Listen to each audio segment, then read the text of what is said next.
families. I'm Emily Penrod, your family relationship coach. And on this show, we focus on 6 areas of help for families: emotional, financial, mental, physical, social, and spiritual. And this month, we've been talking about those essential components for a healthy social interactions and relationships in families. I'm really excited to introduce my guest today. She has an unusual background and a compelling story that I'm really excited she's willing to share on my show. This is Lynda Harlos, and she is a sex trafficking and abuse prevention global educator. And I had to think through to make sure I didn't miss any of that. That's a powerful role. And Lynda, I'm fascinated. So how did you, there's a backstory behind this. How did you get involved in this? There's definitely a backstory, and it is a long name, and I apologize for that. It's hard enough for me to remember it sometimes, and I'm the one who loves it. But the reason I got into this is because we found out back in 2019 that my daughter had been trafficked 8 years earlier than that. She hadn't told us about it because she didn't realize that's actually what had happened to her. She didn't know that that's actually what happened to her because she wasn't educated on it. She wasn't educated on it because I wasn't educated on it. We didn't know. She had been raped by multiple people. Then she'd gotten pregnant due to that. And then her social life kind of fell apart. Her life at home was okay. We all believed her. We were here to support her, but her social friends didn't. They thought she'd been lying about how she got pregnant, trying to get some of these people in trouble, saying that she got raped. And so it caused her to be extremely vulnerable in her social standards, in her social life. And we missed it. We didn't see it because she didn't tell us. We didn't see the red signs. We weren't aware of really what was going on. We just knew that her life was different, but we assumed that was because of the rape and the pregnancy. And we thought, this is going to be something that she's eventually going to work out. But along comes a guy in her life who saw the social breakdown in her life and saw how vulnerable that made her, along with the actual rape itself. And he told her that he believed her and that he was going to be there and he was going to help her. And he was going to help her not only raising the baby, but financially. And together they could have this happy family that she was devastated because she figured she wasn't going to be able to have because now she was going to be a single mom. This man ended up coming in between her and the rest of her family. So her social status, her social life had already kind of fallen apart. And then this guy comes in and he starts isolating her from the little bit of support system she actually did have left. We were always still here for her, but she was under the belief from the lies that he was telling her that somehow we didn't think she was a good person, that we thought she was immature, and that we felt like she was the one to blame for all this. And so he started feeding her a bunch of different things. When he finally convinced her to move out with him, which took a while because we are a strong knit family, but he did eventually do it. And it was because of the social breakdown that he was supposedly putting a bridge in there to fix. He convinced her to move out. And shortly after she moved in with him, he started trafficking her.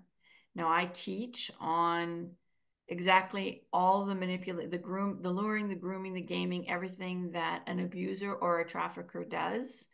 Now, because of what we learned from my daughter's story, and her and I both kind of hit the ground back in 2019 when she told us what had happened. And she only found out what had happened to her because the police officer started talking about sex trafficking. She was volunteering at an organization, and he just started telling her what it was that was going on because she asked.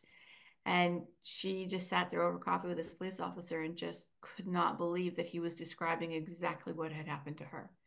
So she thought she had just let her morals drop. She thought somehow she'd said yes. She was only trafficked for a little over 3 months. She did call us and ask us to pick her up, no questions asked, which we did, which is why it took her 8 years to tell us, because we were just happy she was home. We weren't aware of what was happening. We just knew it wasn't right. We knew that there was something wrong with the relationship. My husband and I did not come from unhealthy relationships, so We knew it was some form of abuse, but because we've never had that or experienced that, we had no idea what to look for. We had no idea how to help her. And it became like just a schmodule of stuff because of her social status, our lack of information, the naivety in the whole community, even to what, domestic sex trafficking is.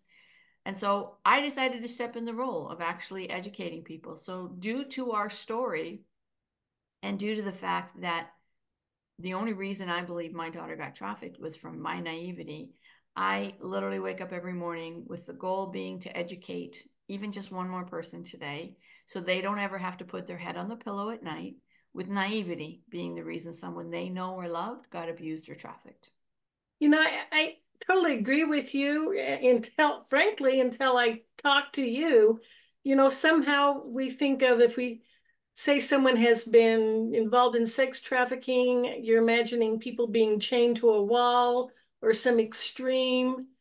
And we don't, at least I didn't realize the subtlety of it, that you can have this charismatic person who's looking like the knight on a white charger who's going to rescue you and save you and take care of you, and how they could, I was familiar with grooming, how victims can be groomed.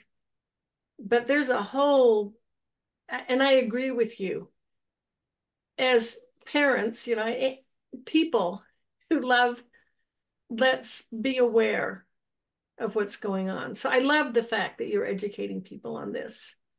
Well, I will tell you the number one thing I think that we as a whole society kind of miss throughout this. And part of it is because of uh, what we're fed in the media and what movies portray and that kind of stuff, is that we all think that sex trafficking is just somebody being kidnapped and being forced because they can't even get out of the room. And the biggest question we ask is, well, if they're not locked into the room, why don't they leave? And the Mm-hmm. reason and the reason why we get confused is because we think international trafficking is what's happening. And it is. But there's another trafficking happening that's kind of sitting under the surface that most of us aren't even aware of. And it's very, very similar to just an abusive relationship, except they've taken it one level higher and now they're exploiting this person. So they've lured, they've gamed, they've groomed, they've done all the same things that an abuser will do, but now they're actually going to benefit from all of this and now exploit them. And they do that by programming the brain, usually over a short period of time. With my daughter, it took longer because my daughter is very tenacious, but she also comes from a healthy family. She also comes from a close-knit family. So it took him a lot longer than it normally does to actually break up the connection she had with her family. But obviously he didn't break it enough because, in 3.5 months, she's calling me and saying, Mom, just pick me up, no questions asked. Most people who are victimized in trafficking of some sort generally don't have that support system at the end of it that they can kind of go, oh, wake up one day and go, what am I doing? Mm-hmm. But he threatened her son one day.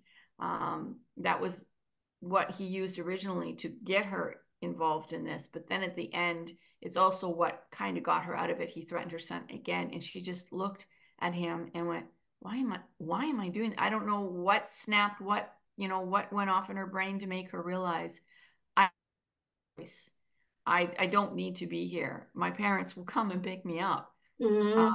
so it's really important that even though our kids are going to make mistakes, because they're going to make a lot of mistakes. Mm-hmm. If any of us look back into our teenage years in particular, we've Mm-hmm. made a few mistakes too, Mm-hmm. right? So it's really important that, regardless of what it is your kids are going through, that they actually know that, That hey, no all I matter need to what. do is call my mom, call my dad. And the one thing I try to educate more than anything on any of this is that anybody that you care about needs to know that you love them no matter what. Oh, Uh, that yeah, that's so powerful. We just need to emphasize that. So if, like, I don't know how you felt when she decided to move in with him, but if they leave your house and you're angry and you're, don't come back, and yet you must not have done that. You must have let her know somehow, no I matter what, you can call me. Yeah, so in my book, I actually talk quite a bit about my struggles through all of this because obviously we're aware that something's not right, but we're not sure what. And, Yeah. as What can you parents, do? She's an adult, right? yes. And you know what? Yeah. And, regardless, people are going to make their own choices. And sometimes we just have to let them because if we try to stand in the way, if we literally will cause a bigger problem because now they're going to do whatever they can to climb over you, under you, around you to get what they think they want. Because if you're trying to stop them, then this must be pretty good or whatever, whatever spirit is behind that. Because for some people it's not rebellion, for some people it's just okay, then this must be worth fighting for. Like there's many different reasons why somebody will go, okay, if you said no, I'm going to try it anyway. So and teenagers typically have that mindset. And the number one reason is because their frontal lobe isn't developed yet, and impulse control is not developed yet, and understanding real dangers isn't developed yet. And so their parents say no, and they go, huh, why? I'm curious. And then they just go and try to find out why. Some people live and learn. Some people look and learn. And my daughter was a live and learn kind of girl, through a lot of things, but this one for sure. But when we dropped her off to the apartment, my daughter and I were the ones that were helping her move. She didn't have a lot of stuff, but we were helping her move. And when it was all done, and I hugged her into me, I just said, "Hey, baby girl, like my door's always open. I'm always here, regardless of why or what. So even if it's just for a conversation, even if you need me to come and help you, or if you want to come back home." And then weekly, I would send her text messages at least once a week, usually a lot more than that, because I didn't want to also be intrusive and make her feel like I was watching over her, or so. Right. So the texts were always very, love you, baby girl. How's it going? How's my grandson? Love you. Come for coffee. Um, just checking in, like just whatever I could to keep it light and simple and sweet and loving, so that hopefully she would reach back out, especially if she needed me. And she did come home a couple times through those 3.5 months, and just come for a quick visit. That's where I should have seen a bunch of the red flags that I didn't see because I didn't know. Those Yeah. visits were it was very clear something was clearly wrong. But again, my naivety. So in my workshops, that's actually what I teach, is what we missed, the three things that caused this to happen to her, and the red flags. And so I teach a lot about all of that, so that hopefully nobody else has to go through this, because education is power, and that's what we need. But to reiterate your point, the number one thing all of our kids need, anybody that we care about, anybody who means anything to us in our lives, whether it's love or you just like them, they're friends, whatever, what they need to know is that they do have a safe place to come and talk to you Mhm. for whatever reason, no matter what they've done, without judgment or criticism. And as a parent, my number one struggle every time I was talking to my kids, especially if they were doing something wrong, I just wanted them to understand why they did what they did was wrong, right? Like, it's like, I'm your parent and I'm supposed to educate you on this. But I can tell you, if they're coming to you about something that they've done wrong, or they're coming to you about something that's really hurt them mentally, emotionally, in any way, they already know what you think. You raised them. They're Mhm. not dumb. And if they don't come to you, it's because they're afraid you're going to judge them, or they're afraid you're going to preach at them, or they're afraid you're going to criticize them and blame them. And we have to stop doing that as parents. You can tell them at other times in their lives, or when the situation is all better, there was another way you could have done that. But at the moment when they are coming to you with something so precious about their lives, what's happening in their lives, we need to shut our mouth about what is right or wrong, about how they screwed that up, and just be there for them and say, okay, so how can I help you? What can we do to make this, don't worry, I'm here. We can do this together. We can fix this together. Even if they sent a nude picture online, that's not the end of the world. We can fix this. And tomorrow or today or next week, you're going to see that this isn't as big of a deal, but it is right now. And I get that. So let's work through this together. And that's just so important to do. And we don't do that enough. We get this adult mindset No, where don't do that. we'll do that, or we go, don't worry about it. It's okay. It will work itself out. That's not what your kids need to hear. They do need to get that message eventually, but by you saying that to them, you've literally minimized a Yeah, huge crisis in their life, and they feel like, okay, well, she doesn't even care. And they're yeah. going to go somewhere else. And that somewhere else is going to be somebody who might potentially then abuse them or traffic them, because then that's their safe place. We don't want to do that. Well, another thing I'm realizing listening to you talk is you had to put your ego aside. You know, it's easy as a parent to feel like, oh, oh, you've hurt me. How could you hurt me like this? And your focus was on your daughter. How can I love and support my daughter? That's beautiful.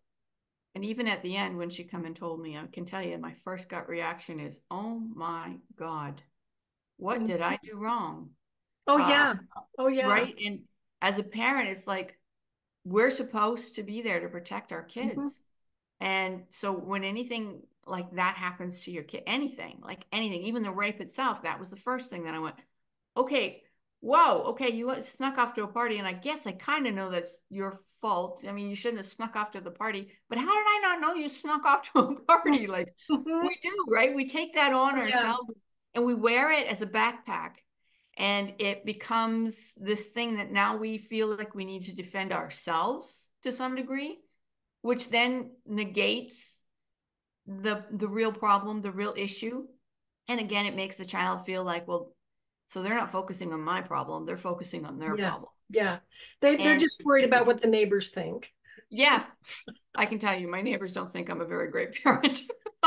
And that's okay. That's been all through our lives, because I was the type of parent that my kids spent more time outside than they did inside. And I had four of them. And so they were all running, around on the dead end street here by our house, with bicycles. And they were to bed early. Like, my kids were in bed early. I had people actually ask me if I drugged my kids to get them to bed so early. So I was your old fashioned kind of mom, and I Yeah. stayed at home so I could be right on top of them. And nothing was going to hurt my kids, because I was here, and I took the Oh, sacrifice. I quit my job and all that stuff. But you know what? Life doesn't work like that. no. When you make the right choices long term, there will be a good end result for it. And my long-term good end result for it is that my daughter knew that I would come and pick her up, no questions asked. So I'm grateful for that. But my kids still have free will, and they still have a right to make good choices or bad choices. And my job as a parent is to be there through both the good and the bad, and say, I'm here. How can I help? Yes. I love it. So, can you share what are some of the things that we should be aware of that do It's you a have? long list. Okay. It's a long list. I do a workshop every month for that reason, because and the workshop is almost 2 hours. Like, it's an hour and 45 minutes, and then Q&A, so it's 2 hours.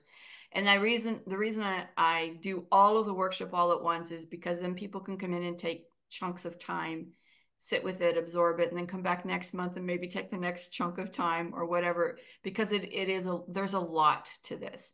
My main focus is to teach people the difference between domestic sex trafficking and international trafficking, mainly because we're living under the lie of what we think is really happening. And yes, international trafficking is happening, and we definitely need to teach our kids not to get into vehicles of people they don't know, and to have a buddy system, and no matter where they go, to make sure that somebody knows where they are. We still need to do that, but we need to understand that most sexual crimes or abuse happens from people that we know. Mhm. So, or people that we know, like, no friends that we know. Like, my daughter's trafficker, an awful lot of the people at the school knew him. He used to go to that school, and he met her originally, or saw her originally, in the smoking area at the high school, and saw that she was ostracized off to the side. And then he connected with her on social media. So typically we know them. It's not somebody that we're not going to be walking along the street and dragged into a van for the type Mhm. of trafficking that we're talking about. So being aware that it is probably going to be somebody or in the circle of friends of people that is really one of the biggest things you need to be aware of. Stranger danger is not our biggest fear right now. Our biggest fear is trusting people that we know too much without giving the test of time and or watching their actions to make Well, they sure. can be very charming from what Oh, I. they usually are.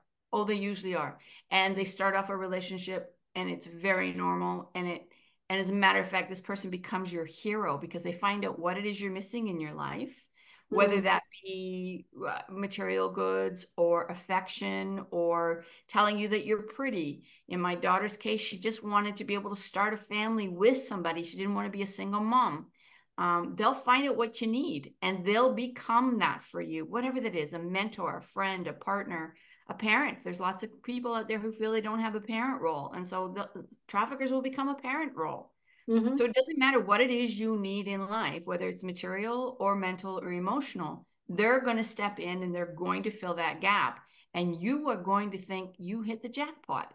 mm-hmm, And these people are going to become, and in my presentation, I use the word a lot, they're going to become the hero.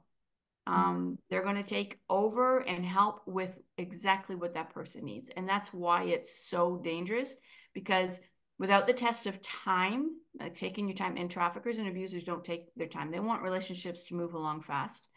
So without the test of time or without the test of being able to really watch what they do throughout their whole life, like with their friends, with their family, in their work, which again takes time, then we never really know for sure.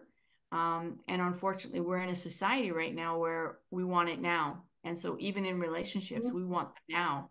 People are moving in together really super quick. And so it's very easy for somebody to be trafficked because of that. So those are some of the top things that we need to look for. But I have a whole list of red flags and vulnerabilities and teaching consent. I go through all of that. So it's a lot to try to unpack in one podcast. It's not possible. But yes, I think I've hit the top three. Mm-hmm. Yeah, yeah, yeah. I've attended your workshop. It is very worthwhile. I highly recommend it. Now I know we connected through LinkedIn, and that's where you post about it, so Yes. they can register. And you said, like you said, you do this every month, Mm-hmm. and you know it's information that we need. It's heartbreaking to think that there are people out there who would do this, but there are, and There we are. need to know it. We do. And we also need to do all of this and protect your kids without actually smothering them or putting them in a bubble, right? I mean, they're still kids and they still have to have a life. But the one thing that we can do is educate ourselves. And if we've educated ourselves, I mean, if I knew now like if I knew then what I know now, uh, things would be completely different for Samantha. Would she still have snuck off to the party and gotten raped? Probably. That was, but she wouldn't have been trafficked because we would have seen the red flags and we would have had those conversations with her and we would have like done everything we could to convince her. I can't promise you she wouldn't have been trafficked because maybe she would have felt somehow we were smothering her or whatever, but Yeah. we would have, at least she would have been educated and I would have been educated and we probably would have seen a lot of red flags and been able to have a lot more serious conversations. But ignorance is no excuse, and so that's why I do what I do. But yeah, the presentations are full of information. You can find out about them through my LinkedIn. Through LinkedIn I have an actual business page, and on there is where I typically post the next presentation. But I also posted on my LinkedIn profile as well. I posted on my Facebook. You can also connect to any one of them through the website. Then it takes you through Eventbrite, which I don't particularly like. I am thinking of changing that just to link it right through to Zoom, just to make it easier. But you can there's a button on there that they can just click on and it will take them to the next presentation and or give you the dates of the ones that are coming up. I've got some scheduled right through to December of 2024. So and it's you don't have to come for the whole thing. Like I said, there's lots of people who will leave early. It's deep. It's It is. intense. You know, It is. it's not comfortable Nope. information, Nope. but It's not. it's necessary information. And I just you touched on something I think it's so important for parents to understand. We can choose what we present to our children, how we approach them, but we have no control over what they do. That is So true. as you pointed out, if you feel like if you had been better informed, you could have made better choices in what you talked about with her. Oh, But I absolutely. still think you're to be commended because you still sent that message. Quite often, anyone who's been through that 3.5 months of being used and treated like an object, most people would feel like they're worthless and nobody wants them and nobody cares about them. But you had instilled in your daughter, I love you, I'm here for you. And she called. She called you. She did. And So that, that's the best we can, that's the best we can hope for our kids. yes. That's the best thing we can hope for is that everybody's going to go through tough times in life. None of us are ever excused from going through tough times. Um, I love whether that she felt she could say no questions asked, and she knew you would not ask any questions. it was hard. Oh It was, yeah. Oh yeah.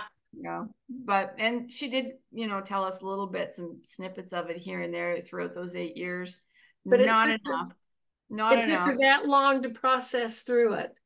Well, it took her that long to find out that's actually what happened to her. And she didn't Yeah. want to tell us because she thought it was her fault. I mean, she didn't Uh, realize she was trafficked. So she thought somehow it was all her fault. And she felt shame. And she thought that we were somehow going to think less of her as a human mhm, being, right? Because she let her morals slip, because that's how she felt it happened.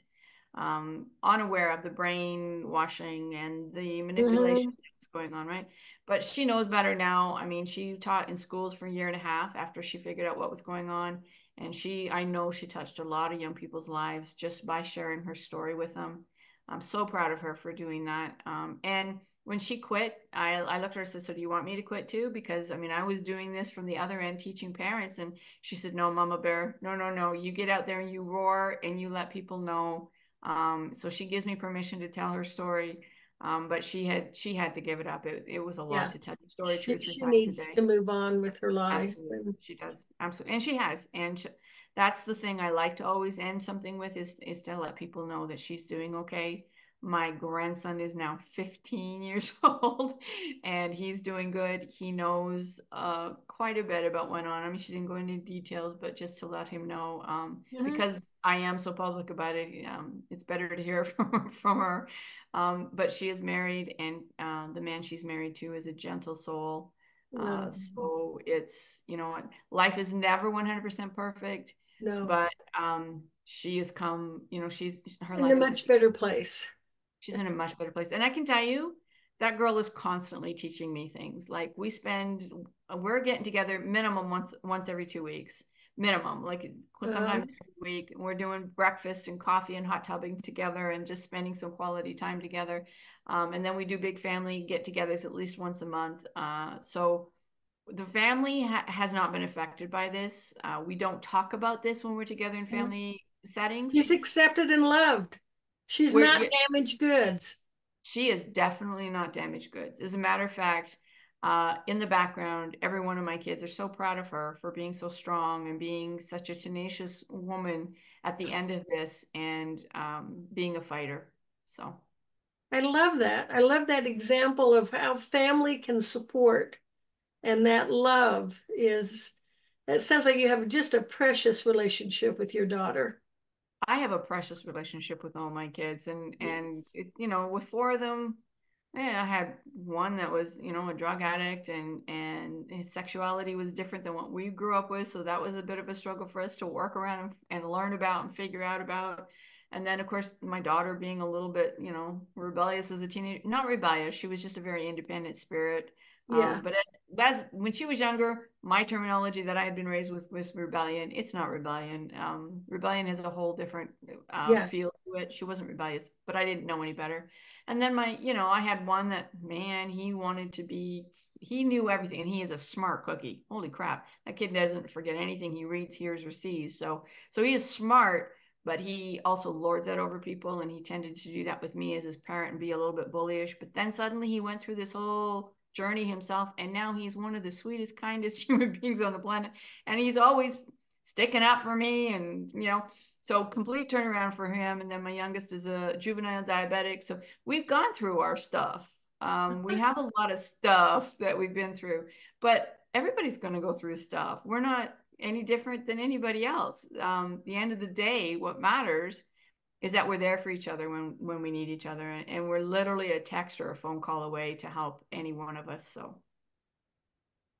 What a powerful example. Lynda, thank you so much for sharing this. Now, what is the best way for people to contact you? Would it be your LinkedIn or your website? well, I would say LinkedIn because I am on there a lot, but there's some people who may be listening that don't have a LinkedIn account, and that's okay. Um, so under LinkedIn, it's my name with a Y, Lynda with a Y. But on Facebook as well, I have my personal, which is Lynda Harlos, or my business one, which is Parentwithpurpose.ca. Come to my website, Parentwithpurpose.ca, my YouTube channel, Parent with Purpose, or Parent you with can Purpose. parent with purpose, not parent with a purpose. Parent with purpose. It's just the 3 words.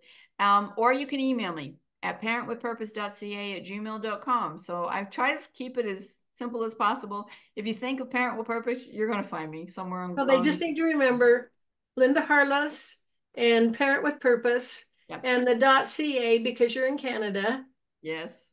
Okay. If they forget the .ca and they type in Parent with Purpose and then they type in Lynda or Lynda Harlos, I will come. Yeah. I've tried it. I'm everywhere. Unfortunately, sometimes it's disturbing, but yeah, you shouldn't miss me. And on social media, I have Instagram, but I don't use it very often, so Okay. I don't even know it that well. So if you try Facebook or LinkedIn, if you need social media, those would be the best 2 ways to get in touch with me. And parentwithpurpose.ca. .ca if you want to go to the And website I direct. highly recommend your monthly workshop. It is very worthwhile. It's very well done, very concisely presented, and it is, you know, it's not going to be fluff, Nope. but it is so informative, and it's information we need. We need to protect our families, Well, our loved ones. I really hope while you were at the workshop that you did feel by the time you left it that I gave you some tools to move Oh, forward with, yes. things that you go, okay, now I know what to look for, and or I have some calls to actions now that I really probably should get working on. And I hope you left with a little bit of hope, understanding that, you know what, Mm-hmm. evil's in the world. It is. We can't stop the evil, but we can prevent some of it. So Mm-hmm. We can definitely fortify our families. yes. Oh, Lynda, thank you so much. This has been wonderful. Is there anything else you want to share before you wrap up? No, I do believe that when you come from the right place, when you come from the right heart, which means that you're loving your kids no matter what, even if you forget to say it that day, or you're not going to be perfect. You're just not. As parents, No, we're just yeah, human beings. no But parent is. no, and so if your kids just know when you screw up that you're going to apologize and you're going to own it, then they know that you're going to be there for them when the tough times come. That's all you can expect of yourself, and that's all Mm-hmm. you can expect of your family. Oh, true. Absolute truth. All right, Lynda, thank you. My pleasure. And to my viewers, join me again next week at the same time. Until then, love yourself and love your family. Let's make the world a better place by strengthening families. This is Emily Penrod with HealingYourFamilies.com.